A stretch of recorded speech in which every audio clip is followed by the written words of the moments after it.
재미있는 트윗 섞어보기 시작하겠습니다. 자, 주말에 나와 계시는 네 분 소개해드리겠습니다. 자, 야수님. 안녕하세요. 야수입니다. 주말에 나오시는 거 좀 불만스럽지 않으십니까? 무한도전을 포기해야 된다는 그런 아쉬움이 있지만 무한도전보다는 새날이 좋아요. 밑바닥 언론에 대한 사명 예. 이런 거에 대해서 저는 그 무한한 예. 감사함을 느끼고 있습니다만 딱히 사명까지는 아니고요. 그냥 네. 제가 좋아서 하는 거여서 뭐 사명까지는 모르겠습니다. 자, 그럼 뭐 한 3명 정도 되겠고요. 자, 다음 유명정님 안녕하세요. 유명정입니다. 어서 오시고 오늘 도너스를 사오셨어요. 도나스. 도너츠.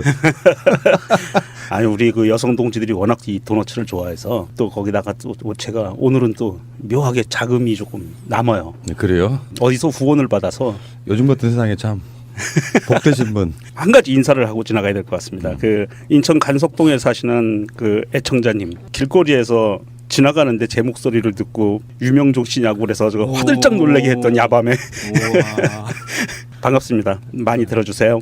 알겠습니다. 고구마와 도너츠는 좀 잘 안 어울리긴 해요. 우리 고구마 문재인 대통령 말고 이제 도너츠 문재인 대통령 뭘까요?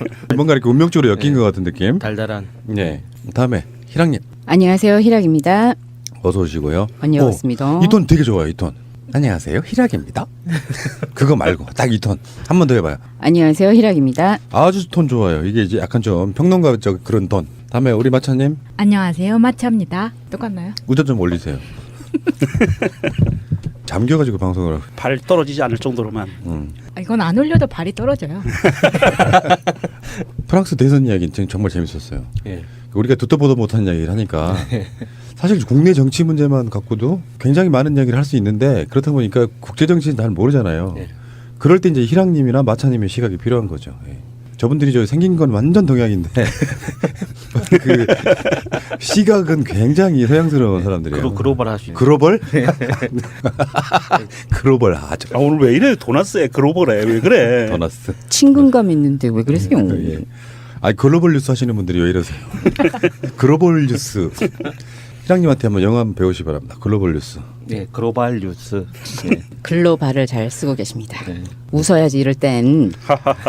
아 생각해보니까 반성문을 영어로 글로벌이네요. 아. 좋은 정보 감사드립니다. 그러네. 아, 자 출발하겠습니다. 끊지 마세요. 끊지 마세요. 박근혜 정부 때는 저 송로버섯, 캐비어 뭐 이런 반찬도 있었다는데 오늘 그런 거 있었나요? 예, 뭐 그런 건 없었습니다. 그래서 편하게 먹었습니다. 예.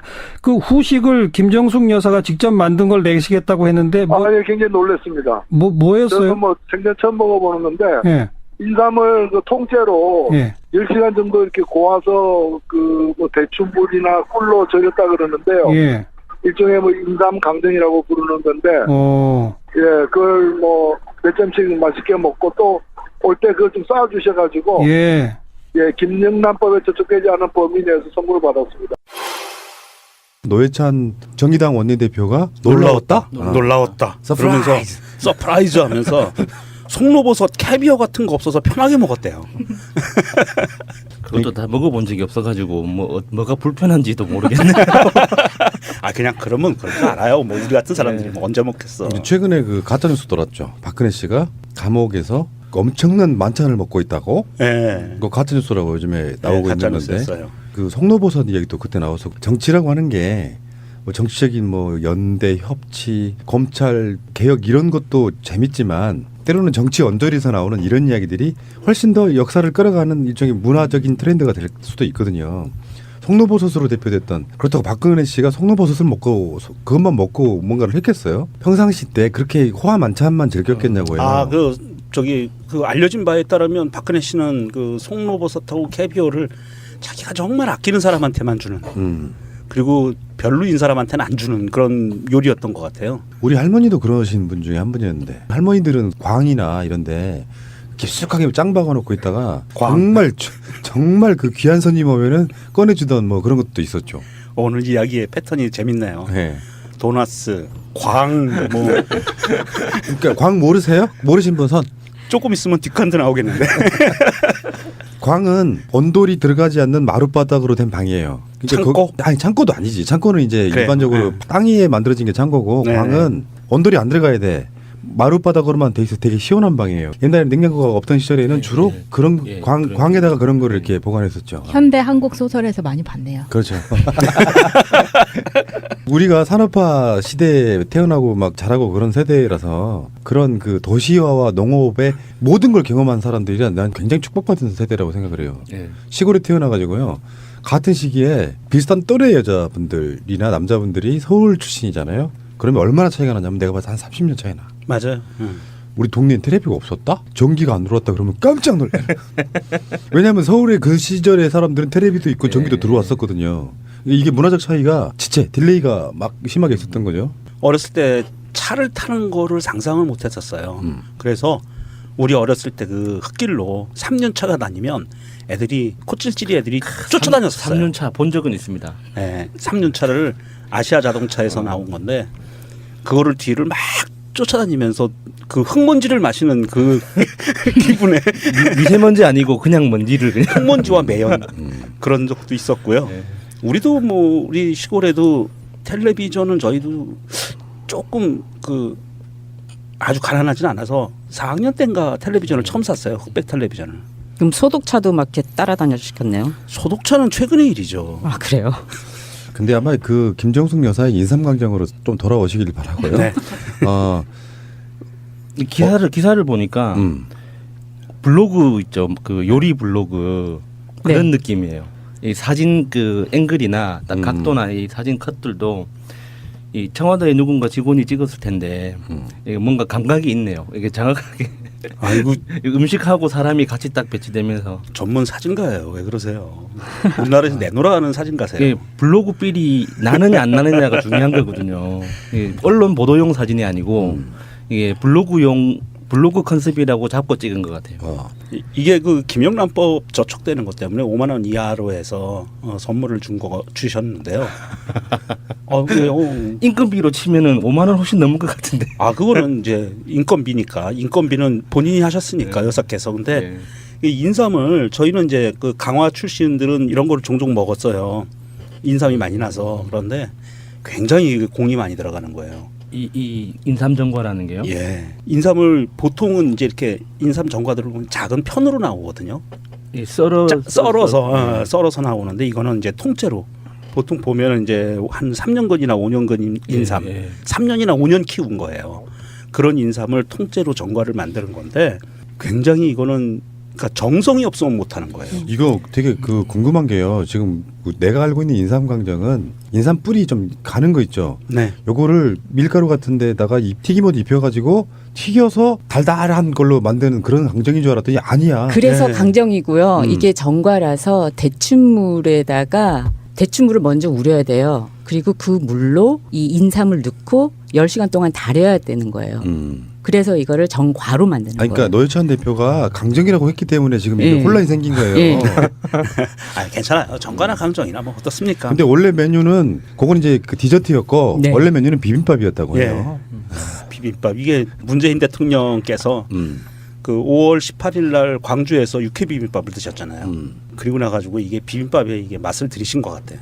아 나도 그런 성격인데 맛있으면 그것만 먹어. 그러니까 근데 그 육회 비빔밥 그 음식점 선정할 때도 그냥 한 게 아니죠. 아니었었습니다. 네. 또 무슨 스토리가 있어요? 그러니까 그 5.18과 관련이 있는 집을 수소문해 가지고 피해자 거기에 집안이 들어갔다고. 하는 곳을 수소문해서 간 거예요. 대단하신 디테일 아닙니까? 그렇죠. 그거 8,000원짜리랍니다. 그러니까 우리는 뭐 대통령이나 그러면 박근혜의 이미지가 너무 강해서 이들이 먹는 건 대단할 거야 하지만 사실은 비빔밥이 뭐 대단한 거겠어요, 그게. 그렇죠. 비빔밥은 청와대 조리장이 했을 거고 강정은 김정숙 여사님께서 하셨을 거 아니에요. 네. 그렇죠. 손편지도. 네. 손편지. 그러게 중요하죠. 정성이 아주 문재인 대통령이 영부인한테 잡혀 살아야 하는 이유 1번. 1번 군대 기다려줌. 근데 이건 약해. 그럴 수 있지. 그럼요. 저도 기다렸는데. 망했어 나는. 고무신을 거꾸로 안 신으면 이놈들이 오카로 거꾸로 신는 그런 시절이 있었죠. 어쨌건 군대 기다려줌. 2번. 2번 감옥 기다려줌. 이건 좀 어렵다. 이거는 감옥은 기다릴 수 있는데요. 집안의 반대가 심해져요. 감옥을 기다리고 있어요. 그래도 이게 체류탄 맞고 쓰러진 사람 닦아준 그 멘탈로 생각하면 요 정도까지는 할 수 있어, 괜찮지 할 수 있어. 않을까. 좋아. 여기까지는. 다음에 3번. 고시 공부 기다려줌. 이거리 없지. 이거리 없지. 이게 좀 애매하네요. 문 대통령이 고시를 꽤 빨리 일찍 합격한 건 아니죠. 예. 아마도. 재수했다고. 재수라고 해봤자 2년 아니에요? 아 아니구나. 고시 공부하는 걸 기다려준다는 건 어떤 의미냐면은요. 이 고시 공부하는 사람 실업자예요. 그것도 저 전라도 미취업자. 예, 전라도 가가지고 대응사 또 저 들어가서. 해남 대응사. 예. 아. 미취업자 들어가는 돈만 있고 수입이 없는 사람을 애인으로 기다려주면 이거는 고시 공부하는 사람을 보살펴줬다고 표현을 해야 돼요. 기다려준 게 아니고 그 정도로. 그렇지. 예, 이거는 임팩트가 그래요. 그래서 예전에 우리 80년대나 이렇게 영화 보면 남자가 고시 붙어가지고 검사가 되면 자기를 이렇게 도와줬던 여자를 내팽개치고 딴 여자하고 결혼하잖아요. 그게 기본값 아니에요? 아 그래서 그렇게 욕을 먹은 거였구나. 그랬죠. 저 우병우 이런 애들이 다 그런 케이스예요. 예. 생각해 보니까요, 애청자님들께 제가 죄송하다는 사과 좀 드리려고요. 지난주에 이제 웃기자고 명정님이 법대 출신이다 보니까 법대 나와서 고시에 떨어지면 뭐 이렇게 이야기했잖아요. 예. 원래 하고자 하는 의도는 뭐였냐면은 그런 게 좋은 게 아니다. 그냥 공무원이면 어떻고 그런 거였는데 이게 이상하게 와전돼가지고 또 본인을 자기 패족이라고 그랬어. 폐조까지 안 갔다고 저는. 네. 그러니까 뭐냐면 고시 공부에 몇 년 하다가 아닌가 보다 하고 하는 사람들이 대다수인데 자학이 너무 심하셨어요. 예. 아니, 10년 20년씩 하는 사람들은 정말 폐족돼요. 원래 숨겨진 의도는 뭐였냐면은 명정님은 그냥 일반인이라고 생각하는 사람들한테 사실은 저 양반 법대에 나와서 다들 알아. 이걸 알려주고 싶었거든요. 근데 그게 법대라는 게 꼭 사실을 보러 가야 되느냐부터 이렇게 달아주신 분 감사드리고요. 정말 죄송하다는 말씀드릴게요. 죄송합니다. 항의가 들어왔군요. 그냥 재밌었어요. 그냥 이렇게 우리끼리 이렇게 해줘야지 재밌는 거라서 그런 그 녹음실 내 분위기라는 게 있다는 것도 좀 말씀드리고요. 아무튼 죄송합니다. 자 다음에 네 번째. 고시 합격하니까 부산 내려가자고 해서 직장 그만두고 에이. 내려가. 경력 단절녀를 만드셨어요. 아이 그래도 요거는 내가 이해가 된다. 변호사가 됐는데 같이 갑시다. 그러면은 서울하고 부산에 떨어져 있으면은 그렇잖아요. 그러니까 보통 고시를 합격하고 그러면은 또 그분이 서울에서 대학을 나왔기 때문에 보통은 사람들이 대학교 나온 그 즈음에서 대부분 직장 잡거든요. 네. 물론 직장 고향 내려가시는 분도 계시긴 해요. 근데 고시 합격해서 이제 서울에서 김정준 여사도 서울에서 학교 나오신 거잖아요. 그럼 네. 보통은 둘 다 경희대 예, 출신이니까. 그러니까 서울에 자리를 잡지 않습니까? 부산 사투리 쓸 수 있는 사람 없어요?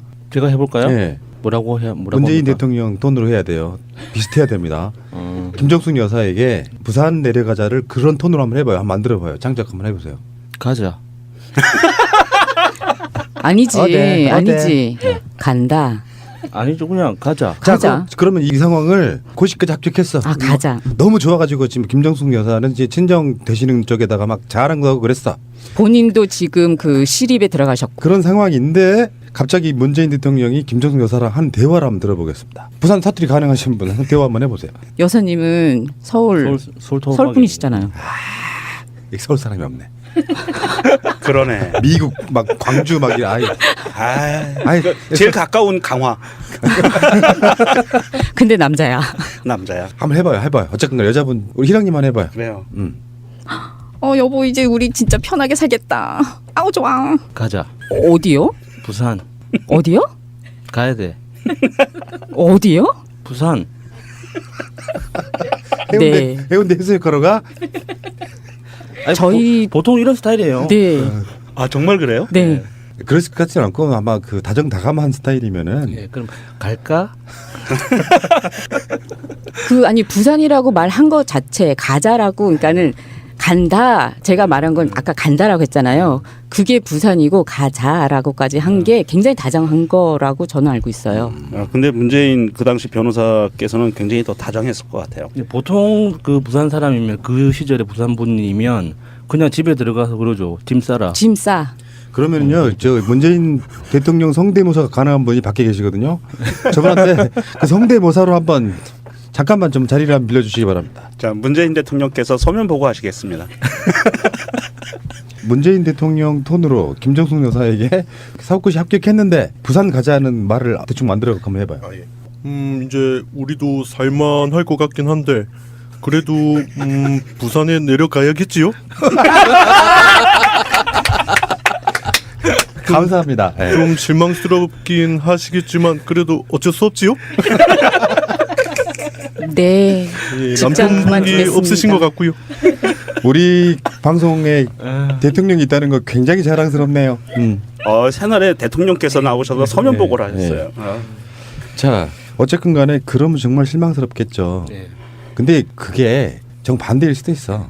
우리가 그걸 김정숙 여사를 폄훼하는 걸 수도 있어요. 본인도 흔쾌히 너무 나는 부산가 살고 싶어서 나는 서울보다 광안리도 있고 해운대도 있고 태종대도 있는 부산에 가 살고 싶었으면 이건 빚진 건 아니야. 그 그렇죠. 김정숙 여사 그 성격을 보면 어디 가서도 잘 지내실 것 같아요. 네. 그 표정이나 사택에 계실 때도 그 주민들하고 같이 지내는 거 보면 그냥 저 시베리아 벌판에 떨어뜨려도 그 동물들하고 같이 사귀면서 잘 지내실 것 같아요. 그렇죠. 그래서 직장까지 그만두시고 내려가셨습니다. 그래도 내려갈 수 있는데 부산도 큰 도시니까 변호사 하면 잘 먹고 잘 살겠죠. 라고 다음 생각했어요. 5번째 그래놓고 하는 게 인권 변호사. 이 인권 변호사라는 게요. 그저께 이재정 변호사도 나왔잖아요. 네. 그 민변 출신이고 그러면은 이제 웬만한 시국 사건은 다 사실 실비 또는 거의 무료인 경고를 해주고 그때 인터뷰 때 그런 얘기했잖아요. 먹고 살아야 되니까 해야 되는 또 변론이 또 있어. 일반 그렇죠. 뭐 잡범들이 예. 포함해가지고 인권 변호사하면 돈을 많이 벌긴 좀 힘들죠. 왜냐하면 사람이 하는 일이라는 게 그런 거잖아요. 뭘 하다 보면 이것도 하고 저것도 잘하고 하기가 힘들어요. 뭐 하나 제대로 맞아요. 맡으면은 진짜로 돈 벌리는 사건 수임하기는 좀 굉장히 힘들 수 있죠. 그때 인권 변호사 하면서 손바닥만한 종이에 그 등사기로 밀어가지고 노동자들 돈 없는 노동자들의 무료 상담해 준다고 그런 종이도 돌리고 했었어요. 자, 그래 인권 변호사까지 좋다. 뭐 이런 거 있잖아. 돈 좀 없어도 보람은 있잖아. 인권 그렇죠. 변호사의 부인이니까. 그렇죠. 자, 6번째입니다. 전세 2천만 원에 살고 있는데 한결에 살리겠다고 2억 신용대출 받아서 빌려줌. 이혼감이야 이혼감. 이건 내가 보기엔 민폐다. 아무리 부인이지만. 이 당시에 이혼 안 당한 게 이거는 용한 거예요.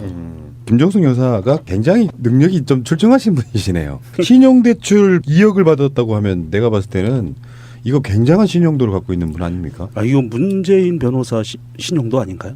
변호사들은 대출 잘 나오지 않나요?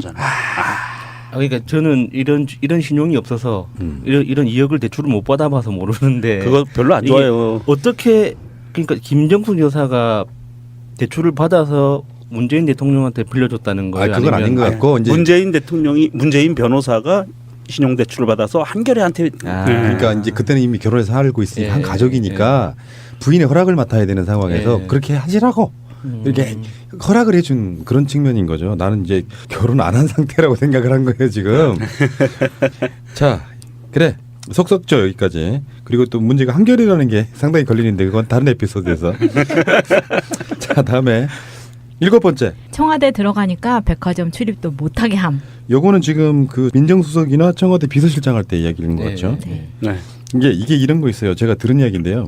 김정숙 여사가 메이커를 모른대요. 유명하시죠. 메이커를 몰라서 짝퉁 그러니까 보통 메이커 좀 아는 사람은 동대문 같은 데 가면 이거 뭐 짝퉁인데라고 알 거 아니에요. 근데 그게 뭔지를 모르니까 짝퉁인지도 모르는 거예요. 그냥 이쁘면 사는 거야. 그래가지고 왜 그런 논란들 가끔씩 있잖아요. 무슨 정말로 이렇게 명품인 거 막 들고 다니는데 알고 보면 본인이 짝퉁을 든지도 모르고 들고 다니는 스타일. 그러니까 본인이 이쁘고 마음에 들면 사는 거예요. 이게 뭐 유명 메이커를 모르니까. 그래서 그 논란이 있었잖아요. 양말. 그게 브랜드 양말로 로고가 보여가지고 아니 저 사람이 무슨 인권 변호사야라고 그 올라왔는데 그거에 대해서 죄송합니다. 이거 그 동대문에서 몇 장에 뭐 얼마 하는 걸로 샀는데 제가 이게 명품인지 모르고 샀습니다라고 올라와가지고. 우리 마차님은 명품 좋아하십니까? 정직하게 말씀하셔도 됩니다. 갑자기 왜 이렇게 마음이 막히죠?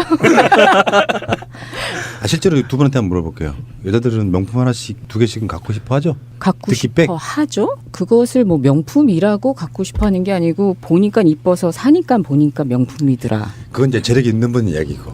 보통 우리 같은 서민들은 돈 엄청 모은다거나 한 50개월 할부 이렇게 뭐 어디까지가 명품이에요? 그것도 기준이 다를 것 같은 게 나같이 좀 못 사는 사람들은 한 200만 원이 명품이고 왜 이명박이 부인 그 김윤옥 씨 그분처럼 가방 하나에 한 2-3천만 원 하는 거 들고 다녀. 그 사람들이 보기에는 한 500만 원짜리 백이 명품 아닐 거예요. 그런 것도 있잖아요. 명품의 나라 프랑스를 잘 아시는 우리 마찬이. 저는 프랑스 사람하고 결혼하기 전까지 프랑스 명품에 대한 관심이 전혀 없었어요.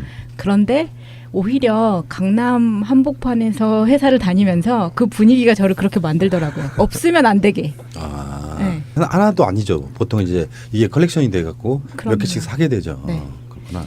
그렇긴 한데 사실 뭐 그게 나중에 거기를 벗어나니까 그게 되게 쓸데없는 생각이 들더라고요. 왜냐하면 정작 프랑스에서 정말 명망이 있는 가문의 사람들도 우리나라 강남이나 이런 그러니까 명품 좋아하는 사람들처럼 명품을 가지고 있지는 않더라고요. 보통 이태리하고 프랑스가 유명하죠. 그런 거는. 네. 알겠습니다. 그리고 이런 건 있어요. 제가 그런 이야기를 방송으로 꽤 여러 번 한 적이 있는 것 같은데 모든 기준이 다 그렇게 물질적이진 않아요. 진짜 신경 안 쓰고 사는 사람도 꽤 많이 있어서 저 양반은 변호사 부인이고 민정수석 비서실장 부인이고 대통령 부인인데 그 정도도 몰라 이런 게 아니라 어쩌면 그게 당연한 사람도 분명히 있다는 말씀을 드려볼게요. 우리 기준이다 이게 지금. 자 다음에 8번째. 정치 시작하니까 적극적 내조. 이건 당연한 거지. 사실 이거는 8번은 삭제. 이거 당연한 거지. 반론해 주실 분.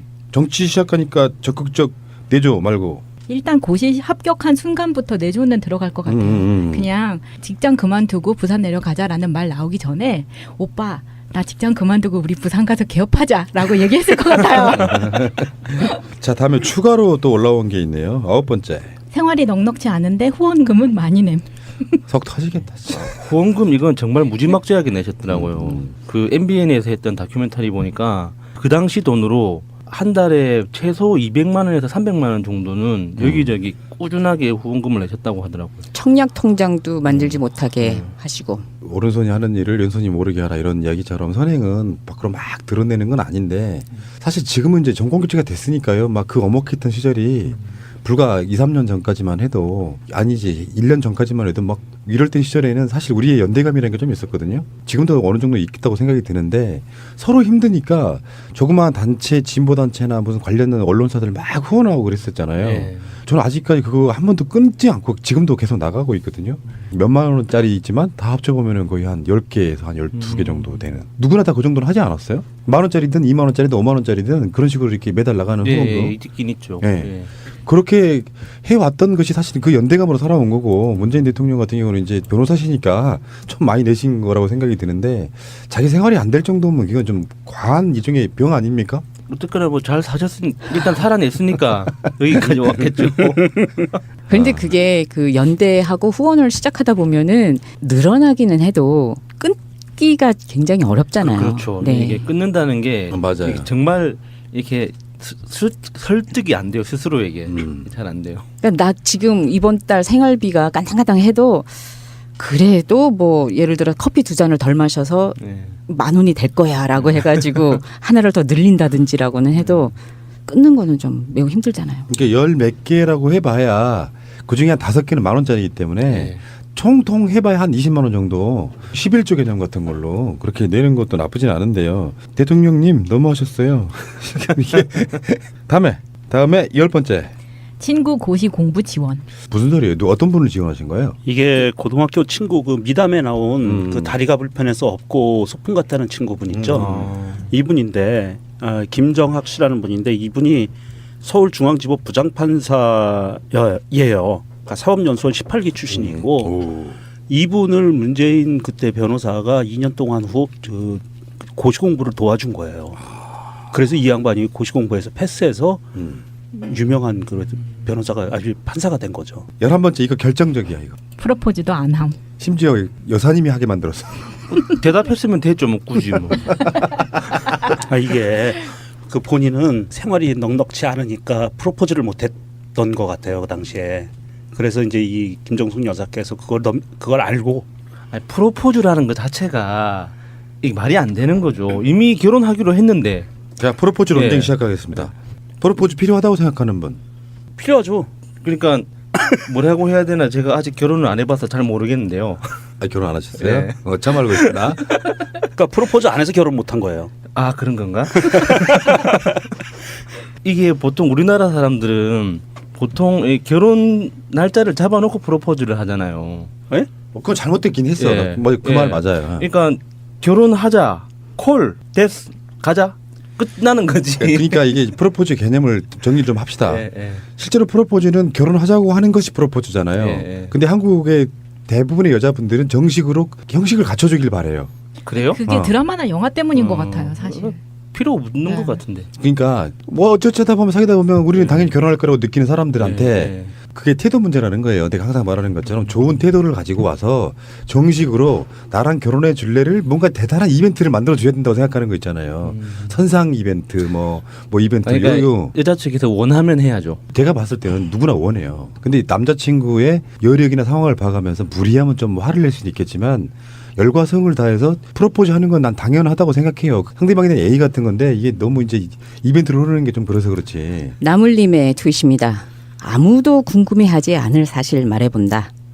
조국 교수님도 문 대통령님처럼 부인이 먼저 프로포즈 하셨다고 하네 라고 올려주셨습니다. 이게 얼굴 패권 정권의 문제점입니다. 이건 그러면 이게 잘못 들으면은 남녀 평등이 실현이 안 될 가능성이 되게 높은데요. 그런데요, 굳이 남자가 꼭 프로포즈 해야 된다는 그 생각을 바꾸셔도 되지 않을까요?라고 했다가 네. 아니, 어떻게 생각하세요, 마차님은? 여기 여잔 저희 둘인데 어떻게 생각하세요? 저는 근데 여자가 프로포즈 하는 건 좀 별론 것 같아요. 프로포즈는 남자가 해야 됩니다. 남자가 해야 제맛. 그 경희대에 그 현수막이 걸렸더만요. 네. 김정숙 몇 학번 제이나 나랑 결혼할래?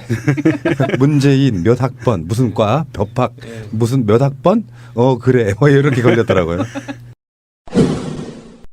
프로포즈라고 하는 게 뭐 이제 이게 이제 여혐 이런 거 막 이렇게 막 말씀하시기 좋아하는 분들한테 겁나서 말을 못 하겠는데 실제로 어떤 그 원리학적으로 보면 또 역사적으로나 사회적으로 보면 피양새 그러니까 남자 입장에서 본 내 아내로 만들고 싶은 여자를 정식적으로 이건 약간 관습의 문제이기도 하지만 지금은 이제 그런 사회가 아니라고 쳐도 이 사람을 정식적으로 이렇게 무릎 꿇고 청혼을 해서 지금은 연애가 미리 시작된 상황이기 때문에 의미는 별로 없어요.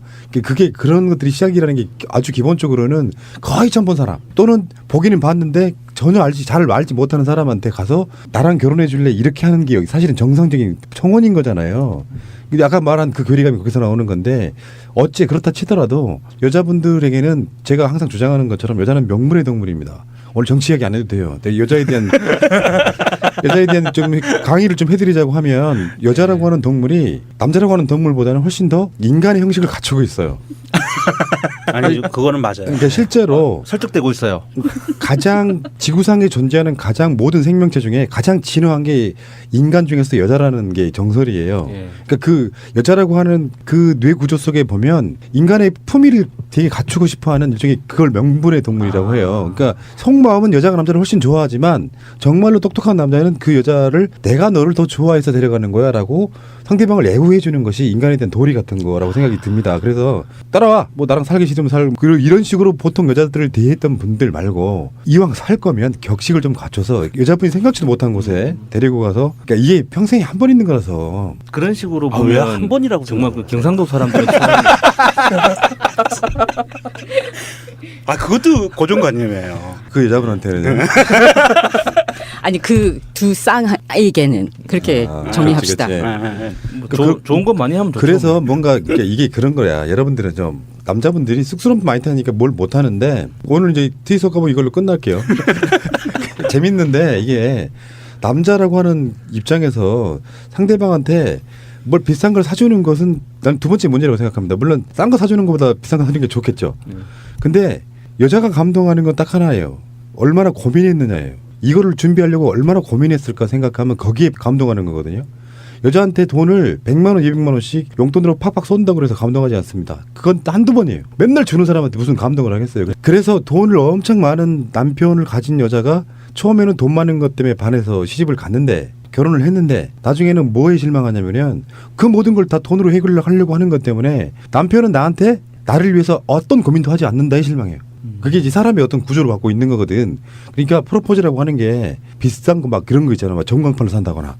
그건 미친 짓이고 인간의 마음을 정성을 담아가지고 딱 봐도 이건 정말 고민을 많이 했겠다 싶은 카드 하나를 써도 굉장히 열과성을 다해 쓴. 그리고 왜 무슨 비밀 유지를 하려고 그러면 막 이벤트 회사의 직원들과 뭔가 입을 맞춰야 되고 하여튼 여러 가지 고민한 과정들을 싹 보여주고 나랑 결혼해 줄래 하면 그 고민했다는 거에 대해서 감동을 하는 거예요. 근데 제가 보는 제 주변에 있는 남자 친구들이 그 프로포즈, 그러니까 그것을 그냥 청혼의 그 단어에 굉장히 무서워하고 접근하기가 굉장히 버거워 보이는데요. 청혼이라는 단어 말고 그냥 제안이라고 한번 생각해 보시면은 프로포즈. 예. 프로포잘. 예, 왜냐하면 그 제안이라는 단어가 그러니까 영어로 보면은 그 프로포즈 한다는 게 내 인생과 네 인생을 같이 한번 살면 어떨까라는 제안을 하는 거예요. 프로포즈가. 그게 프로포즈이니까. 그러니까 그러면은 그 여자 그거를 받아들일 수도 있고 받아들이지 않을 수가 있는 거잖아요. 선택을 그 여자분한테 준다는 것 자체가 그 처음부터 우리는 함께 하자 해주겠니? 라고 물어보는 거죠. 그리고 난 다음에 다음 단계가 약혼 상태가 되는 거죠. 결혼을 약속을 하는 거니까. 제안을 받아들이니까 그 순간부터 약혼을 한 거죠. 예, 여러분들은 주말 특집 트위스트 까보기를 보고 계십니다. 어려운 정치 이야기 안 할 겁니다. 오늘은. 그 말은 맞는 것 같아요. 어쨌건 안 하는 것보다 하는 게 좋고 너무 과해도 안 되고 마음을 담아라. 그게 뭐든 간에. 왜 내 남자친구가 내가 여잔데 내 남자친구가 고시 준비한다고 돈도 없어요. 그래서 그 프로포즈가 먼저 한 이유가 그것 때문이라 그랬잖아요. 실제로 남자들 되게 그런 경우가 많아요. 많죠. 내가 책임을 질 수도 없고 고시라고 하는 게 장래를 기약할 수가 없잖아. 그러니까 이 사람을 데려다가 내가 고생시킬 것 같으니까 차마 이야기를 못하고 있을 때 같이 결혼하자고 하는 건 그러니까 속이 깊으신 분인 거죠. 여사께서. 이걸 나쁘게 보는 사람들 입장에서는 뭐 여자가 먼저 하냐 이렇게 얘기할 수도 있는데 그 사람에게 여자라는 게 그런 게 있거든요. 결혼 안 하신 우리 야수님. 네. 오늘 그걸로 끝낼게요. 예. 잘 듣고 있습니다. 이거는 중요한 이야기입니다. 예. 설득되고 있습니다 지금. 여자라고 하는 게 또 이 이야기 들으면 이 방송 들으시는 분 중에 또 그런 분들이 많으셔가지고 정말 망설여지긴 하는데 여자라고 하는 게 두 가지 저는 종류가 있다고 봐요. 정말 멋진 수컷에 끌리는 여자, 잘난 여자, 남자를 좋아하는 여자. 근데 여자한테는 그게 두 가지가 같이 존재한다고 봐요. 어떤 특정한 스타일이 아니라 저 사람 되게 멋있는데 조국? 근데 내가 저 사람하고 결혼할 수 없어. 요런 심리가 있는 건데 오히려 여자의 모성의 본능은 그보다 더 큰 규모가 뭐가 있냐면은 저 사람이 내가 조금만 이렇게 보살펴주고 케어해주면 성공할 수도 있고 똑똑하고 잘생겼는데 이 사람 그렇게 지저분해. 빨리 준 사람이 없으니까. 학교를 다닐 때 자취한 남자가 있다고 쳐요. 그러면 저 사람의 부족한 구석을 내가 메꿔줌으로써 그 사람과의 연대감이 생기는 거. 그러니까 여자분들이 문재인 정도 되는 외모와 똑똑함과 이런 것들을 뭉뚱그려가지고 정말 이 사람을 내가 옆에서 완성시키리라. 거기에 보통 여자들의 심리가 두 개가 공존하는 거예요. 이 내용이 굉장히 좋았는데 그 문재인 대통령이 예를 드는 순간 뭔가 패배감이 확 들려오면서 뭔가 불가능하구나라는 생각이. 아니 저기 특사를 간 박주민 의원도 있어요. 문희상 의원도 있고 뭐. 우리 여사님을 지금 그 전에는 어떻게 하셨는지 모르겠지만 사진으로만 이렇게 쭉 보고 우리 문 대통령님이 어느 날 갑자기 지금 이런 생각을 가지고 계시는 게 아니잖아요. 그러니까 처음부터 문 대통령님이 그 변호사 돼가지고 정말 의리의리하게 살 거라고 생각은 하지 않았을 거라는 생각이 저는 들어요. 원래 처음부터? 아마도 그러지 않았을까. 그래가지고 뭐 청혼이든지 뭐든지 보통 그 여자도 아까 말씀하셨듯이 두 분류가 있어요. 그러니까는 남자가 있어야지만이 그 살 수 있다라고 생각하는 의지를 하고 싶어 하는 분류하고 나는 너 없어도 돼. 나 혼자 잘 살 수 있어. 근데 너 하고 있으면은 굉장히 든든하고 좋아. 너 정도는 내가 먹여 살릴 수 있어라는 분류도 있어요. 지금까지 총 4종류의 여자가 나왔습니다. 아니 근데 푸나님도 이렇게 크게 두 개. 그래도 내가 너를 먹여 살려도 되지만 그래도 확신은 받고 싶어. 그러니까는 네가 준비가 안 된 것 같아서 확실하지만은 결혼할 거지? 응, 그래 하자. 라고까지는 그냥 확답을 받는 거죠. 그러니까 인간이 한 가지 모양만 갖고 있는 게 아니고요. 한 인간에게 그런 네 가지 모습이 다 들어있는데 어느 게 주로 발현되느냐 이런 차이 같고요. 모르지 두 분이 어떤 스타일인지 모르겠지만 그 청와대에서 출근하실 때 분홍색 원피스 입은 김정숙 여사가 문재인 대통령 뒤를 막 쫓아가가지고 바지를 내리는 모습은 정말 쇼킹했습니다. 바지가 너무 짧아요 여보. 다리가 길어서. 그러니까 그 대통령은 이렇게 얘기했죠. 이게 요즘 유행이래. 거기에 어떤 그 부부의 평상시 모습의 단면을 그냥 보여주는 것 같은 그런 느낌이었고요. 문재인 대통령도 우리 방송하는 날 쉬시는 분이세요. 저만 안 쉬고 있습니다 지금. 근데 그 쉬는 이야기를 하다 보니까 이제 이런 얘기가 나왔는데, 그러니까 이 지금 짤이 말하고자 하는 의미는 굉장히 오랜 시간 동안 동반자, 동지, 내조하시는 분으로서 어떤 그 자기 부부 사이의 이야기를 하고 싶어하는 건데 그래 잘해 주셔야 된다 이런 이유가 있으니까 계속 잡혀 사세요 이런 거죠. 트윗 하나 읽어드리겠습니다. 휴님이 보내주셨는데요. 남편이 자꾸 김정숙 여사 칭찬을 한다. 술 퍼먹고 와서 저렇게 배웅하면 없던 힘도 생긴다고 하면서 불안불안하다. 마지막 줄이 압권이에요. 부부가 다른 부부를 각자 덕질하게 생겼다. 아이고. 아니 그런데 이런 좋은 이쁜 모습을 보면서 그냥 푸닥거리 좀 하게 되잖아요. 40, 50대 되면은 부부들끼리 저렇게 이쁘게 살 수도 있는데 한번 노력해보자 하는 부부들도 제 주변에 좀 보이고 있어요. 요새는. 요즘에는 너무나도 힘들게 9년 동안 그보다 더 길게 투쟁하신 분들도 계시지만 그래도 9년이 너무나도 힘들었어가지고 그러다 보면 그 가정부라도 정말 많았었어요. 그랬는데 이렇게 이쁘게도 살 수 있구나라는 그 표본을 보여주니까 우리도 그렇게 살 수 있지 않을까라는 주변의 언니들하고 형부들도 막 이렇게 뿅뿅 나타나시더라고요. 아주 좋은 효과가 있습니다. 그 두 분을 제가 관상학적으로 좀 본 적 있어요. 궁합이 잘 맞을까? 잘 어울리는 관상이에요. 사실은 문재인 대통령이 지금 여기 짤에 안 나온 내용인데 사주 관상학적으로 보면은 김정숙 여사를 만났기 때문에 지금 대통령 된 겁니다. 이 사주는 그 보완 관계가 있어요. 모든 게 다 뛰어난 사람인데 뭔가 하나가 부족해. 그거를 김정숙 여사가 마지막 포즈를 맞춰준 거예요. 제가 봤을 땐 그래요. 김정숙 여사의 관상이 대통령을 만들 관상이에요. 영부인 관상. 저는 기본적으로 표정이 너무 풍부하셔가지고 그게 너무 좋더라고요. 근데 지금은 짤이 지금 돌아다니는지 모르겠지만은 12년도도 그렇고 지금도 그렇고 그 캠페인 하다 보면은 단상에 올라가 계시는 모습을 이렇게 보시는 바라보는 그 눈빛과 그냥 매번 그냥 본인도 피곤하시잖아요. 여사님도. 그런데 그냥 남자친구 쳐다보듯이 그냥 흐뭇하신 거야. 그냥 이렇게 턱 깨면서 진짜 일이 너무 이뻐라고 그 하트 뿅뿅이 그냥 이렇게 쏟아 나오는 그런 모습을 보면서 정말 이쁘다. 두 분 정말 이쁘다. 반면에 이런 내용도 있죠. 그 5월 10날 우리 문재인 대통령이 취임을 했잖아요. 9일날 선거에서 이기고 뉴클리어 밤님이 쓴 글을 그대로 읽을게요. 청약 들었다가 문재인에게 변호사가 청약을 왜 들어? 그런 건 어려운 사람들이 들어가게 해야지 해서 잘났어 네가 얼마나 잘 되나 보자라고 생각했던 김정숙 여사 오늘의 표정 헐 정말 잘났군 잘됐구나 대통령이라니 뭐 이런 내용인데 과거에 얼마만큼 그 문재인 변호사 시절부터 얼마나 올곧게 살아왔는지 너무 그 앞뒤가 꽉 막힌 사람처럼 올곧게 살아왔는지를 보여주는 거고요. 기어코는 그런데 이렇게 똑바른 대통령이 돼서 나라다운 나라를 만들어가고 있네요. 그러니까 아까 제가 그 사주 관상도 얘기를 했지만 사주는 본 적이 없어요. 몇 시에 태어나신 데가 잘 몰라서.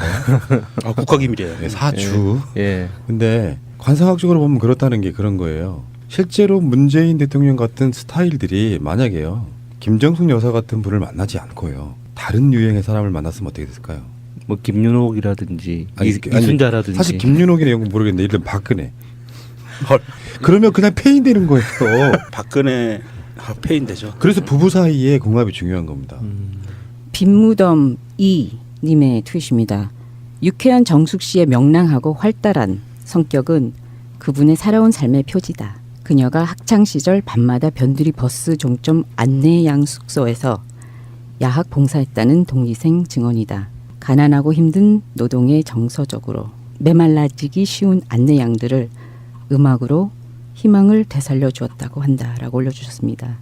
와우, 이것은 선거 기간 동안에 많이 알려지지 않았고 이거는 전 선거 동안 했으면 정말 많은 홍도 얻을 수 있었잖아요. 그런데 여사님에 대해서는 홍보를 하지 않았습니다. 경희대 음대 성악과 그래서 서울시립합창단 단원도 했다고요? 네, 그러니까 그거를 그만두고 부산으로 그렇죠. 내려가셨다는 거죠. 그러면 그러니까 이게 2012년에 페이스북이에요. 그때는 구기동 살았었죠. 구기동 김정숙, 안개꽃 사랑. 안개꽃을 좋아하시나 보고요. 그 면회 가실 때 군복무 하실 때 보통 치킨 사가고 뭐 간식 사가는데 안개꽃을 사가지고 가셔가지고 잘못했네요. 내무반 그 동기들의 증언을 따르면은 어떻게 그렇게 단 한 번도 음식거리를 사가지고 오지 않은 굉장히 잘못했네. 그 뜨개질이 그 본인의 그거래요. 취미. 네. 뜨개질 취미이신 분 중에 우리 어머니가 있습니다. 우리 어머니는 뜨개질로 코트까지 만드시는 분이세요. 네, 이렇게 스웨터 이런 정도는 껌이고 왜 그 롱코트 같은 거 그러니까 이게 왜 가끔씩 그 세상에 이런 일이 보면은 뜨개질로 그 모든 걸 만드시는 분들 있잖아요. 우리가 알고 있는 그 웬만한 것들은 다 뜨개질로 만드시는 분. 그 정도는 되시는지 모르겠는데요. 영부인. 그 영부인이라는 단어가 예전에 저는 그게 대통령 부인만 영부인인 줄 알았거든요. 아니더라고요. 아니에요? 그러니까 예. 아니고, 아닙니다. 그러니까 일반 명사였어요. 대통령의 그 영의 영부인이라고 생각했는데 예. 아니고 남의 부인을 높이는 말로 영부인이라는 원래 예. 용어가 있었더라고요. 그러니까 근데 거기에 아마 한국에서는 대통령이라는 것이 사실 생겨난 게 1947년 8년 이후잖아요. 예. 그러니까 그 용어가 대통령 부인들이 사실은 그걸 가져가 버리는 그런 효과가 있었지 않았을까 생각을 해본 거예요. 영부인을 대통령의 부인을 영부인이라고 호칭하게 된 첫 번째는 박정희가 그렇게 만들었어요.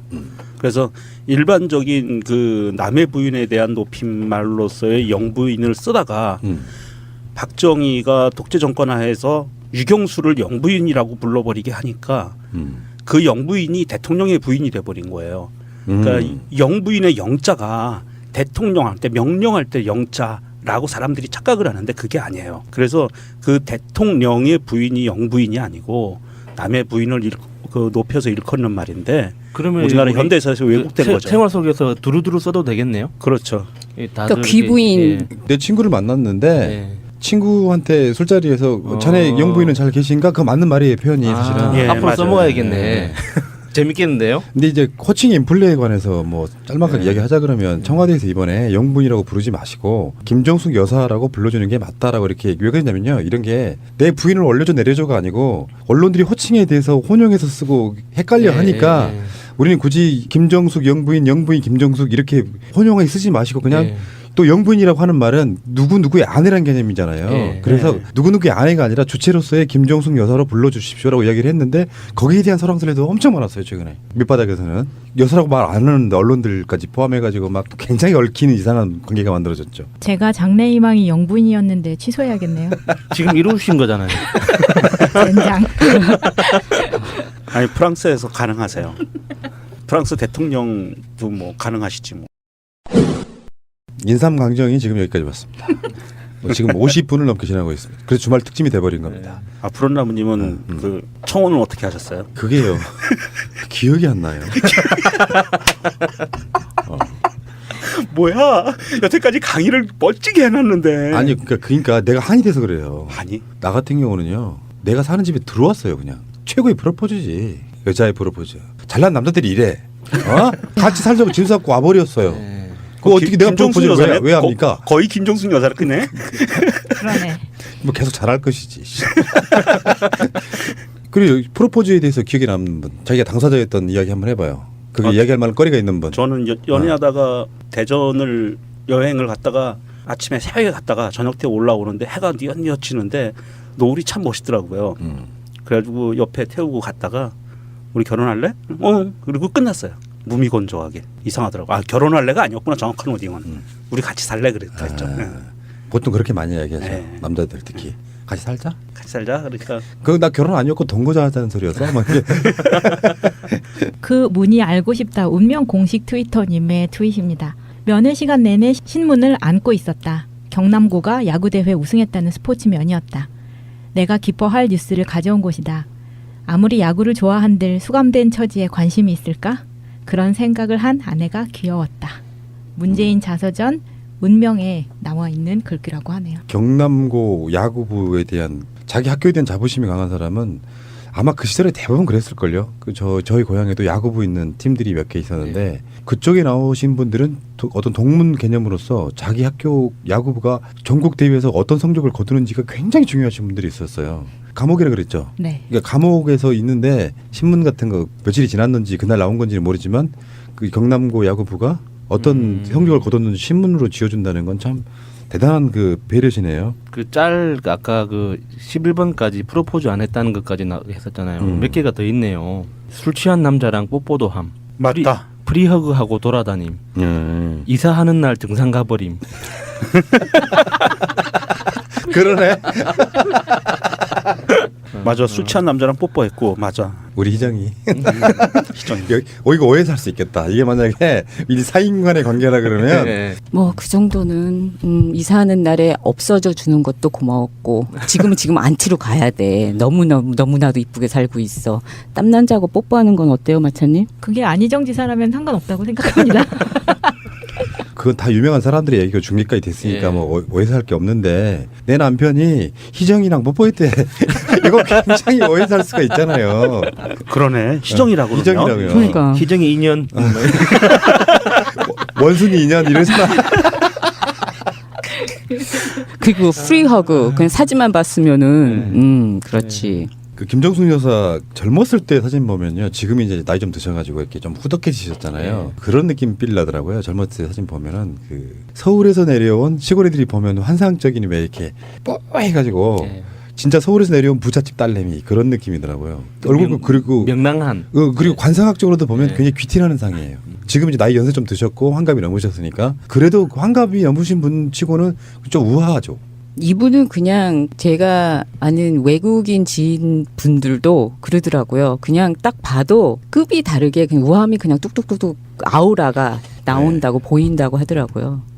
저는 최근에 이제 김정숙 여사 물론 이제 대통령 취임한 지 10여일 정도밖에 안 됐기 때문에 뭐라고 설명할 수는 없는데 박정희 때가 떠올랐어요. 박정희는 좀 강한 캐릭터잖아요. 실제로 국민들은 유경수 여사를 더 좋아했다고 하죠. 유경수와 박정희 사이가 얼마나 좋았는지 나빴는지는 두 번째 치고 어차피 그 나쁘었다는 이야기를 언론에 흘리진 않았을 거고 사이가 나빴더라도 좋았다고 포장을 했을 거라고 생각이 드는데 유경수 여사가 갖는 신드롬 같은 그 선풍적 인기가 결국에는 박근혜가 그걸 따라하게끔까지 만들어 놓은 그 우아함과 단아함이 있잖아요. 박정희 시대가 왜 떠올랐냐면은 영부인 대통령의 부인인 김정숙 여사가 국민적으로 그렇게 인기를 끌게 되면은 저는 이런 측면이 있다고 보거든요. 실제 퍼스트 레이디의 역할이라는 게 있어요. 단순하게 그렇죠. 인삼강정 만들어주는 거 아니고 사회적으로 실제 김대중 대통령 부인이신 이희호 여사 같은 그런 분들은 엄밀히 따지면은 이희호 여사가 김대중 대통령을 정치인으로 만들어준 케이스예요. 훨씬 유명하신 분이었죠. 애초에 사회적으로는 그런 것처럼 김대중 대통령 때 여권이 신장된 걸로 유명하잖아요. 여성부가 생기고 그게 다 이희호 여사의 존재 때문이었다는 게 누구나 다 알고 있는 것처럼 김정숙 여사도 그 소외된 약자들에게 일반적으로 소외되지 않았더라도 여권이라든지 이런 부분에 있어 가지고 실제로 대통령만큼이나 사회적 영향력이 커질 수도 있는 부분이 있어요. 저는 그렇게 봐요. 기대합니다. 네, 저도 그렇게 영향력이 있었으면 좋겠네요. 정말 기대돼요. 또 그리고 이런 분들은 절대 실수하지 않아요. 대통령하고 좀 어중간한 측근 예를 들면 이런 거 있잖아요. 문재인 대통령의 뭐 삼철 이런 분들이 떠나고 자리를 비켜주는 이유가 존재하는 것만으로도 불편한 거예요. 이 사람을 쓸 수도 없고 안 쓸 수도 없고 그리고 주위 사람들은 또 대통령과 가깝지 하고 계속 청탁 집어넣고 그러니까 아예 사라지는 상태에 있는 것처럼 어떤 경우에는 그렇지 않은 분들이 되게 많죠. 어설프게 측근이어가지고 나중에 청탁 받아가지고 뇌물 먹어서 잡혀가시는 분들 꽤 많잖아요. 근데 이번에 그 컵라면 지어준 그 사건 그 이사하는 날 그게 이제 정확하게 말하면 그런 상황이었던 거죠. 민원을 하러 왔어. 근데 영부인이 그런 민원을 받으면 안 돼요. 그러니까 맞습니다. 그 유머처럼 난 그건 모르겠고라고 말하는 게 진짜 싫어서가 아니라 그 자체가 금지돼 있는 행위. 그러니까 아이 그건 모르겠고 밥이나 먹고 가고 손 끌고 가는 게 명확하게 자기가 해야 될 일에 대한 구분이 딱 정해져 있는 분이라는 생각이 드는 거죠. 이게 공직에 있는 사람도 그렇지만 대통령의 부인이라는 자리 그리고 정치인의 부인이라는 자리 또한 정치인도 마찬가지예요. 평상시에 자기가 살아왔던 삶의 연속선상에서의 자기 그 행위라면 실수하고 잘못하고 할 일이 거의 없어요. 그런데 자기가 살아왔던 삶과 전혀 다른 걸로 꾸며서 보여주려고 하다 보면 계속 실수가 나와요. 우리가 그 박근혜한테서 그거를 받고 이명박 부인한테서 받고 한식세계 사업이라면서 엄청난 돈을 날려먹은 그런 사건들을 보고했는데 김정숙 여사 같은 경우에는 자기가 살아왔던 삶을 그냥 장소만 청와대로 옮기고 그럴 것 같아요. 정치인 문재인의 부인이었다가 지금은 그냥 청와대에 가서 대통령 문재인의 부인으로서의 역할을 하는 거고 이 양반이 자기가 원했던 것도 뭐 이런 한식세계와 이런 것들이 아니라 그 소외받은 계층들을 위해서 자기가 봉사를 하겠다 이런 인터뷰도 한 적이 있거든요. 그러니까 그거는 문재인 대통령도 똑같은 것 같아요. 그러니까 개인의 자질이 대통령한테 요구되는 자질과 딱 일치했을 때 그 상황에서 자연스럽게 그걸 모두 보는 사람이 자연스럽게 느끼잖아요. 그렇죠. 그래서 그때 다 같이 감동하는 거고. 우리 그 5.18 기념식에 가서 문재인 대통령이 기념사를 읽었잖아요. 그때 말투 하나 실수한 게 없고 말이 끊긴 적도 없어요. 왜냐 본인이 쓰셨대요. 기념사를. 그러니까 이런 몇 번을 읽어봤는데 정말 어마어마했어요. 그러니까 평상시 자기 인생관과 철학에서 우러나온 그런 삶을 살고 있다면 뭐 실수할 것도 없고 욕먹을 것도 사실은 별로 없다. 물론 이제 어떤 정치적인 성과라든지 이런 정치적인 대립 관계에서의 그 부딪힘은 있겠지만 인간적으로 사람으로서의 어떤 잘못함은 나타나지 않을 것 같아요. 두 분이 완벽하게 환상의 세트라고 느끼는 게 뭐냐면요. 정치는 전쟁이잖아요. 예. 야당 여당 이걸 떠나가지고 근데 식사 대접하고 손편지도 썼다 그랬죠. 예. 이런 게 있어요. 정적들이 지금 여기에 지금 제가 마 문재인이고요. 예. 나머지 다른 정당에서 예. 오신 분들이 있어요. 지금 예. 정우택도 계시고. 왜 저를 털배주로? 뭐저 전 노회찬 할랍니다. 노회찬도 있고. 나 누구 만들게요? 우원식 우원식 하시고요. 그래. 여기 이분은 바른정당이 누군지 모르겠어요. 뭐 이따가 치시고요. 예. 하나가 더 있었지. 5당이니까. 5당이 국민의당도 있잖아요. 국민의당도 있고 네. 김동철. 예, 김동철. 바른정당 누군지 모르겠다 진짜. 어쨌든 간에 이따가 쳐. 네. 김바른. 그 사람들한테 부인이 정성스럽게 그러니까 인삼 강정 정과도 내놓고 정과가 맞는 것 같아요. 보니까 이 강정이란 말은 노회찬 의원이 음식을 잘 모르셔서 그런 것 같고 인삼 정과도 내놓고 손편지를 써서 내놔요. 사인 간의 관계를 한번 생각해 봅시다. 함부로 공격 못해. 예를 들어서 사람 관계라는 게 커뮤니케이션은 그런 거예요. 박근혜가 거의 소통을 안 했던 사람이에요. 언젠가 이제 정권이 위험해지니까 그때 총선 끝나고 패배해가지고 아마 원내대표들이 처음으로 모여갖고 그때 했던 말이 이 모임을 정리화시키죠 했던 적도 있었어요. 근데 그걸로 끝이었어. 근데 사실 사회적 관계라는 게 그렇다니까요. 완전히 정적이라고 해도 일단 직접 만나는 거. 직접 만난 사람한테 침 뱉기 되게 힘들어. 그게 협치예요. 정치라는 게. 근데 두 번째 부인까지 가서 정성스럽게 손편지 쓰고 음식 내놔봐요. 실제로 거기 참석한 사람들 대놓고 공격하기 진짜 힘들어요. 보세요. 그 원내대표들은 최소한 김동철 씨가 그 원내대표가 국민의당에서 발언이 제일 센 사람이에요. 예, 문재인 싫어. 예, 정말 문재인 싫어로 제일 예, 센 사람이에요. 예. 근데 그 양반 최근에 그 언론도 한번 검색 한번 해보세요. 워딩이 어떻게 바뀌었나. 그게 진짜 정치예요. 안 봤을 때는 그 사람이 싫어갖고 그러니까 얼굴로 안 본 사이 이래 또는 뭐 안 보진 않았겠지. 같은 당이었으니까 옛날에. 근데 그렇게 한번 극진하게 대접을 받잖아요. 실제로 공무원들이나 그런 사람들 그렇게 대하면 공무원들이 그걸 못 뿌리치는 거지. 똑같아요. 사람이. 근데 그런 이권 관계에 있어갖고 상대방한테 뇌물 먹이고 하는 것이 아니고 정치라고 한다면 이것은 김정숙 여사가 마지막에 활용 점정 딱 한 거라고 생각해요. 근데 이게 이분들이 너무나도 알고 들어간 거예요. 왜냐하면 당대표 때 당시 다른 분들을 모셔가지고 식사 대접하는 게 굉장히 그 일상적인 거였었어요. 왜냐하면 일종의 같은 일을 하는 동료들이잖아요.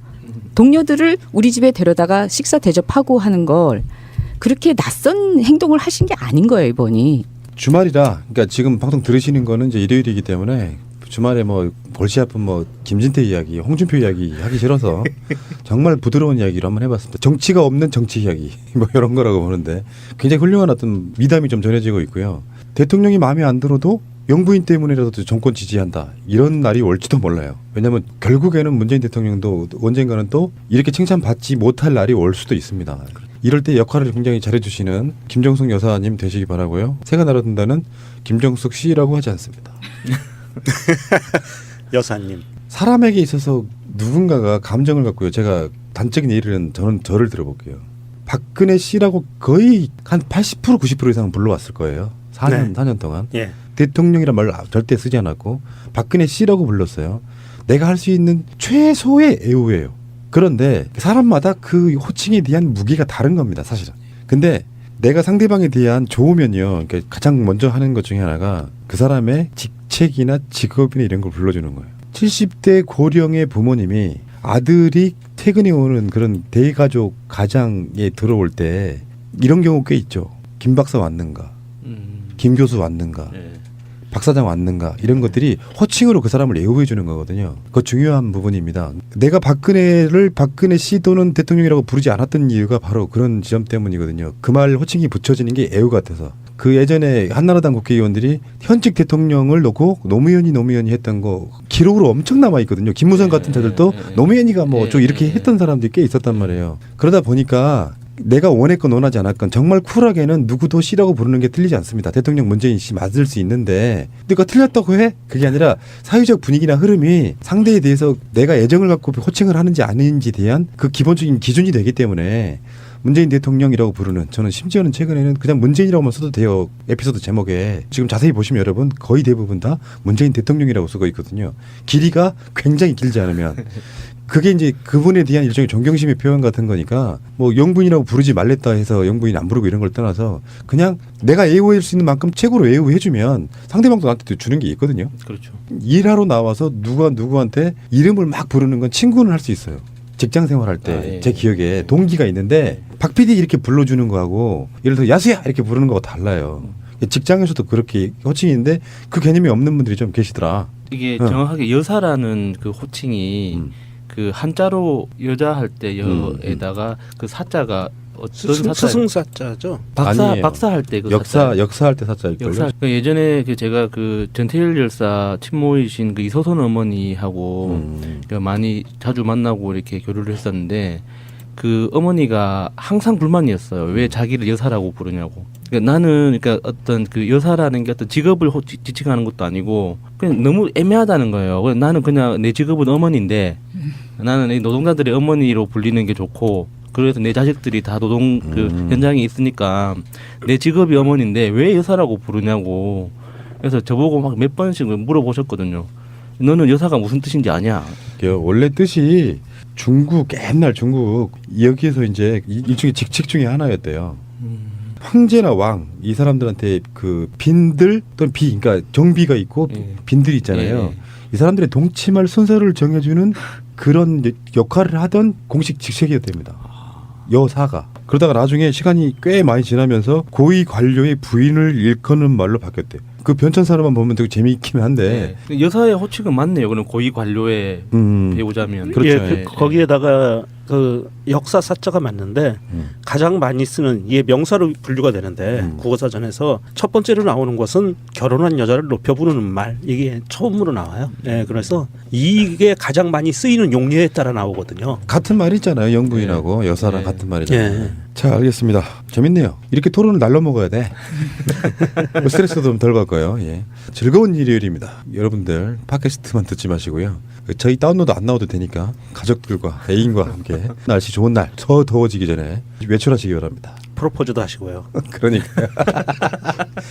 그리고 그 검색해 보시면요. 인삼전과 잘 만드는 집들 한번 가보시는 것도 괜찮을 것 같습니다. 청와대라고 합니다. 그리고요. 같은 시기에 비슷한 또래 여자분들이나 남자분들이 서울 출신이잖아요. 그러면 얼마나 차이가 나냐면 내가 봐서 한 30년 차이 나. 맞아요. 우리 동네엔 테레비가 없었다? 전기가 안 들어왔다 그러면 깜짝 놀래. 왜냐하면 서울에 그 시절에 사람들은 테레비도 있고 전기도 들어왔었거든요. 이게 문화적 차이가 지체, 딜레이가 막 심하게 있었던 거죠. 어렸을 때 차를 타는 거를 상상을 못 했었어요.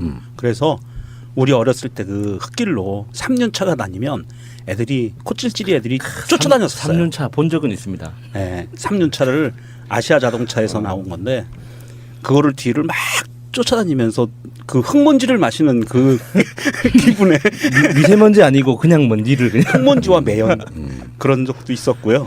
우리도 뭐 우리 시골에도 텔레비전은 저희도 조금 그 아주 가난하진 않아서 4학년 때인가 텔레비전을 처음 샀어요. 흑백 텔레비전을. 그럼 소독차도 막 이렇게 따라다녀 시켰네요. 소독차는 최근의 일이죠. 아 그래요? 근데 아마 그 김정숙 여사의 인삼광장으로 좀 돌아오시길 바라고요. 네. 기사를 보니까 블로그 있죠. 그 요리 블로그 그런 느낌이에요. 이 사진 그 앵글이나 딱 각도나 이 사진 컷들도 이 청와대에 누군가 직원이 찍었을 텐데 이게 뭔가 감각이 있네요. 이게 정확하게 아이고 음식하고 사람이 같이 딱 배치되면서 전문 사진가예요. 왜 그러세요? 우리나라에서 내놓으라는 사진가세요. 블로그 필이 나느냐 안 나느냐가 중요한 거거든요. 언론 보도용 사진이 아니고 이게 블로그 컨셉이라고 잡고 찍은 것 같아요. 이게 그 김영란법 저촉되는 것 때문에 5만 원 이하로 해서 선물을 주셨는데요. 인건비로 치면은 5만 원 훨씬 넘을 것 같은데. 아 그거는 이제 인건비니까 인건비는 본인이 하셨으니까 여사께서. 근데 이 인삼을 저희는 이제 그 강화 출신들은 이런 거를 종종 먹었어요. 인삼이 많이 나서. 그런데 굉장히 공이 많이 들어가는 거예요. 이 인삼전과라는 게요? 예. 인삼을 보통은 이제 이렇게 인삼 전과들을 보면 작은 편으로 나오거든요. 썰어서 썰어서 나오는데 이거는 이제 통째로 보통 보면 이제 한 3년근이나 5년근 인삼, 3년이나 5년 키운 거예요. 그런 인삼을 통째로 전과를 만드는 건데 굉장히 이거는 그러니까 정성이 없으면 못하는 거예요. 이거 되게 그 궁금한 게요. 지금 내가 알고 있는 인삼 강정은 인삼 뿌리 좀 가는 거 있죠. 네. 요거를 밀가루 같은 데다가 튀김옷 입혀가지고 재밌는 트윗 섞어보기 시작하겠습니다. 자, 주말에 나와 계시는 네 분 소개해드리겠습니다. 자, 야수님. 안녕하세요. 야수입니다. 주말에 나오시는 거 좀 불만스럽지 않으십니까? 무한도전을 포기해야 된다는 그런 아쉬움이 있지만 무한도전보다는 새날이 좋아요. 밑바닥 언론에 대한 사명 예. 이런 거에 대해서 저는 그 무한한 예. 감사함을 느끼고 있습니다만 딱히 사명까지는 아니고요. 네. 제가 좋아서 하는 거여서 뭐 사명까지는 모르겠습니다. 자, 그럼 뭐 한 3명 정도 되겠고요.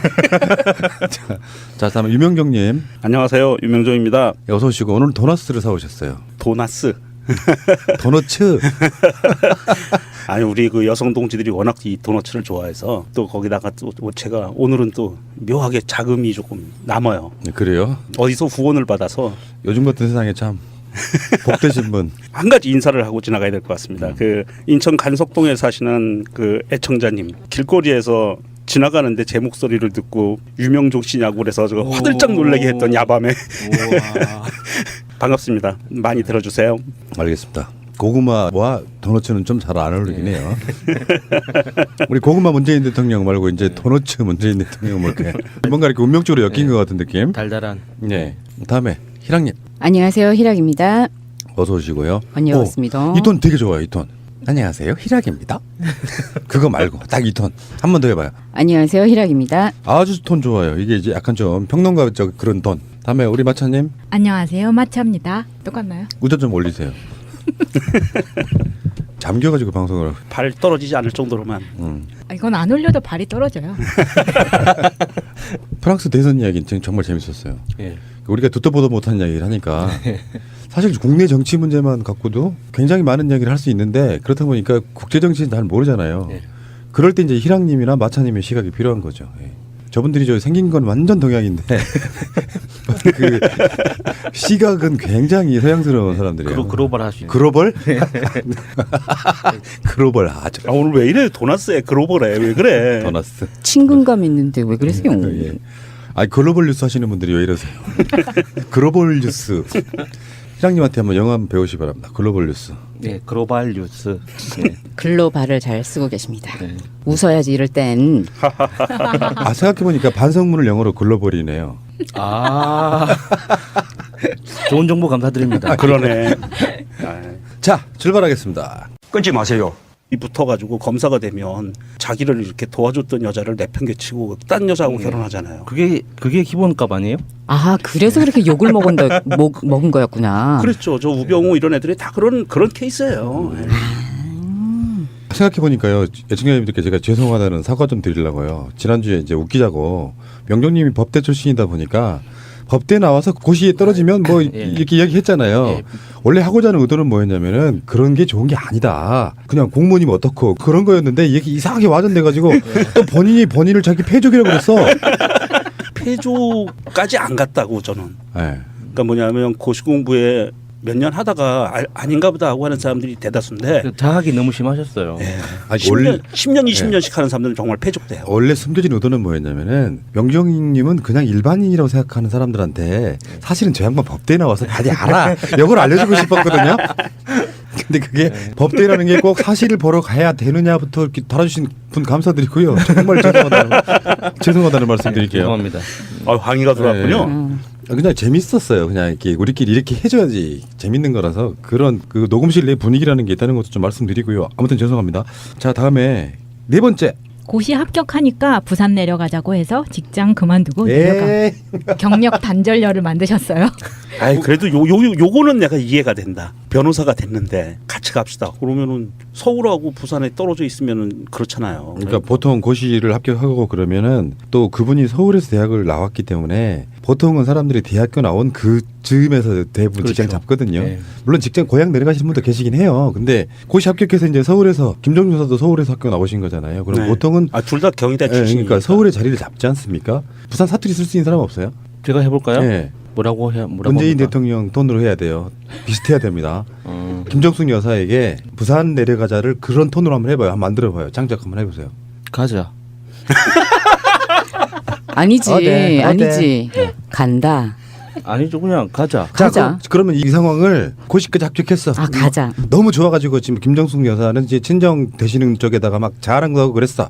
본인도 지금 그 시립에 들어가셨고. 그런 상황인데 갑자기 문재인 대통령이 김정숙 여사랑 한 대화를 한번 들어보겠습니다. 부산 사투리 가능하신 분 한 대화 한번 해보세요. 여사님은 서울 분이시잖아요. 서울 사람이 없네. 그러네. 미국 막 광주 막 아이.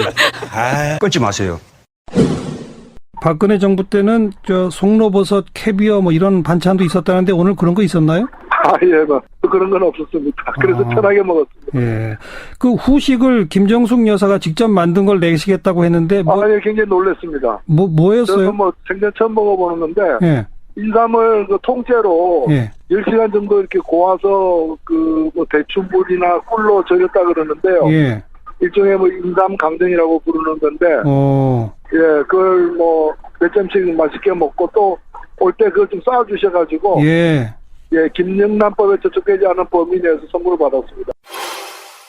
노회찬 정의당 원내대표가 놀라웠다? 놀라웠다. 서프라이즈. 그러면서 서프라이즈 하면서 송로버섯, 캐비어 같은 거 없어서 편하게 먹었대요. 그것도 다 먹어본 적이 없어가지고 뭐가 불편한지도 모르겠네요.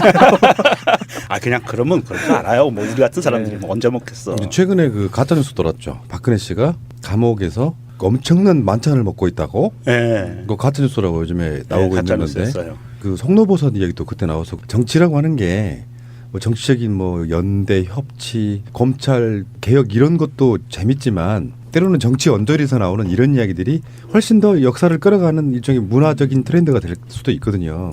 송로버섯으로 대표됐던 그렇다고 박근혜 씨가 송로버섯을 먹고 그것만 먹고 뭔가를 했겠어요? 평상시 때 그렇게 호화 만찬만 즐겼겠냐고요. 그 알려진 바에 따르면 박근혜 씨는 그 송로버섯하고 캐비어를 자기가 정말 아끼는 사람한테만 주는. 그리고 별로인 사람한테는 안 주는 그런 요리였던 것 같아요. 우리 할머니도 그러신 분 중에 한 분이었는데 할머니들은 광이나 이런데 깊숙하게 짱 박아놓고 있다가 정말 그 귀한 손님 오면은 꺼내주던 뭐 그런 것도 있었죠. 오늘 이야기의 패턴이 재밌네요. 네. 도나스, 광, 뭐 그러니까 광 모르세요? 모르신 분 손. 조금 있으면 뒷칸도 나오겠는데. 광은 온돌이 들어가지 않는 마룻바닥으로 된 방이에요. 그러니까 창고? 아니 창고도 아니지. 창고는 이제 그래. 일반적으로 땅 위에 만들어진 게 창고고 네. 광은 온돌이 안 들어가야 돼. 마룻바닥으로만 돼 있어 되게 시원한 방이에요. 옛날에 냉장고가 없던 시절에는 주로 그런 광에다가 그런 거를 이렇게 보관했었죠. 현대 한국 소설에서 많이 봤네요. 그렇죠. 우리가 산업화 시대에 태어나고 막 자라고 그런 세대라서 그런 그 도시화와 농업의 모든 걸 경험한 사람들이라 난 굉장히 축복받은 세대라고 생각을 해요. 예. 시골에 태어나가지고 튀겨서 달달한 걸로 만드는 그런 강정인 줄 알았더니 아니야. 그래서 네. 강정이고요. 이게 전과라서 대추물에다가 대추물을 먼저 우려야 돼요. 그리고 그 물로 이 인삼을 넣고 10시간 동안 달여야 되는 거예요. 그래서 이거를 전과로 만드는 그러니까 거예요. 노회찬 대표가 강정이라고 했기 때문에 지금 이게 예. 혼란이 생긴 거예요. 예. 괜찮아요. 정가나 강정이나 뭐 어떻습니까? 근데 원래 메뉴는 그건 이제 그 디저트였고 네. 원래 메뉴는 비빔밥이었다고 해요. 비빔밥 이게 문재인 대통령께서 그 5월 18일 날 광주에서 육회 비빔밥을 드셨잖아요. 그리고 나가지고 이게 비빔밥에 이게 맛을 들이신 것 같아요. 아, 나도 그런 성격인데 맛있으면 그것만 먹어. 그러니까.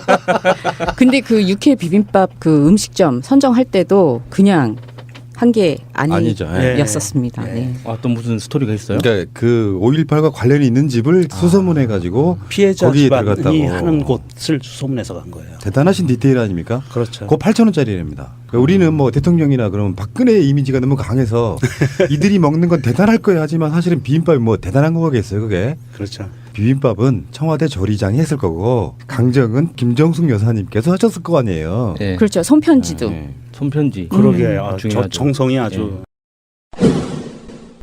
문재인 대통령이 영부인한테 잡혀 살아야 하는 이유 1번. 1번 군대 기다려줌. 근데 이건 약해. 그럴 수 있지. 그럼요. 저도 기다렸는데. 망했어 나는. 고무신을 거꾸로 안 신으면 이놈들이 오카를 거꾸로 신는 네. 그런 시절이 있었죠. 어쨌건 군대 기다려줌. 2번. 2번 감옥 기다려줌. 이건 좀 어렵다. 이거는 감옥은 기다릴 수 있는데요. 집안의 반대가 심해져요. 감옥을 기다리고 있어요. 그래도 이게 체류탄 맞고 쓰러진 사람 닦아준 그 멘탈로 생각하면 요 정도까지는 할 수 있어, 괜찮지 할 수 있어. 않을까. 좋아. 여기까지는. 다음에 3번. 고시공부 기다려줌. 이거 어렵지. 이거 어려운데. 이게 좀 애매하네요. 문 대통령이 고시를 꽤 빨리 일찍 합격한 건 아니죠. 예. 아마도. 재수했다고. 재수라고 해봤자 2년 아니에요? 아 아니구나. 고시 공부하는 걸 기다려준다는 건 어떤 의미냐면은요. 이 고시 공부하는 사람 실업자예요. 그것도 저 전라도 미취업자. 예, 전라도 가가지고 대형사 저 들어가서. 해남 대형사. 예. 아. 미취업자 들어가는 돈만 있고 수입이 없는 사람을 애인으로 기다려주면 이거는 고시 공부하는 사람을 보살펴줬다고 표현을 해야 돼요. 기다려준 게 아니고 그 정도로. 그렇지. 예, 이거는 임팩트가 그래요. 그래서 예전에 우리 80년대나 이렇게 영화 보면 남자가 고시